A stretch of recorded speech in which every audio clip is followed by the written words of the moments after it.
This is 2 Minutes in Luke. Recently in our text, Jesus' teaching has stressed that we should not be afraid if our lives are threatened. In this section, especially in chapter 12, verses 13 through 34, Jesus is teaching us that fear should not generate an obsessive concern with possessions. Possessions, they seem to be very important to people, don't they? They seem to be very important to us. But as Jesus says in chapter 12 and verse 15, life does not consist in the abundance of possessions. And that's what the story of the rich fool tells us. What the story of the rich fool who tore down his barns to build bigger barns in which to store all of his crops tells us is that life cannot be secured by possessions.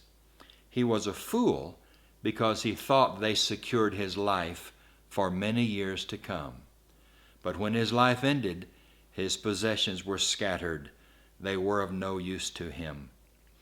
Then Jesus says later in this chapter that we should not therefore worry about food and clothing, but that we should instead do something much more radical. We should sell our possessions and give alms. That's chapter 12 and verse 33.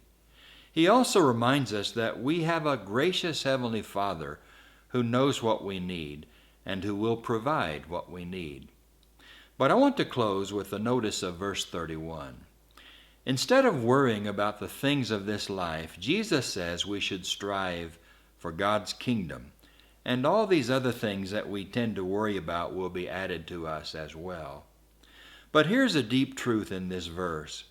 We humans have an eternal destiny. This life, this existence, is not our only one. So, we should be less concerned about the things of this life and more concerned about the things in the next. Now that's a challenging thought, isn't it?